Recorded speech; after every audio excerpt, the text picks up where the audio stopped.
اپنے بچوں کو کتاب گفٹ کرنے، تحفہ دینے کا ذہن بنائیے۔ آپ بڑی بڑی چیزیں لے کر دیتے ہیں، بڑے بڑے مطلب کھلونے، تو پہناوے، تو مطلب بے شمار چیزیں آپ نے اب تک اپنے بچوں کو گفٹ کر دیں۔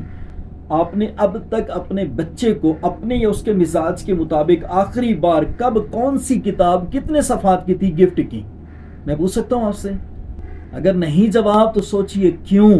پہناوے تو 6 مہینے بعد، 4 مہینے بعد پرانے ہو جاتے ہیں، جو بھی چیز ہے پرانی ہو جاتی ہے، میلی ہو جاتی ہے، بیچنی پڑ جاتی ہے، پھینکنی پڑ جاتی ہے۔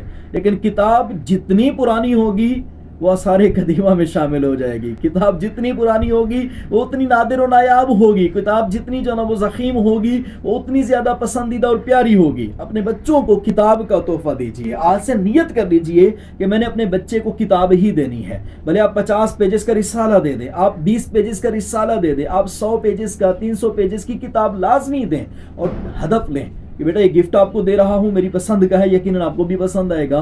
تو اس کے بعد کیا کرنا ہے؟ یہ آپ کے پاس 15 دن ہے، یہ آپ کے پاس 25 دن ہے، آپ کے پاس 2 مہینے ہیں، اس کتاب کو مکمل کرو۔ اس کے بعد انشاءاللہ ایک کتاب مکمل کرو، میں 5 آپ کو گفٹ دوں گا۔ ایسا ایسا لائبریری بناتے جاؤ۔ تو گھر کے اندر ایک 4-6 کا یا 4-2 کا یا 3-2.5 کا جو نا ایک بچے کو ریک بنا کر دیجئے، جس کے اندر وہ کتاب پڑھنے کے بعد سیٹ کرے۔ لائبریری کے جو نا اس کا ایک خانہ ہونا چاہیے، شیلف ہونی چاہیے، کوئی دراز ہونی چاہیے، کچھ نہ کچھ ہونا چاہیے تاکہ وہ کتاب پڑھے تو اس کو وہاں پہ لگا سکے۔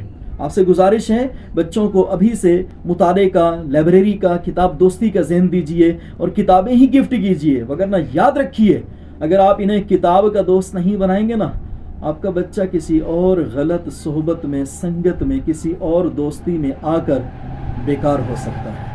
کتاب سے دوستی لازمی کروائیے۔ شکریہ۔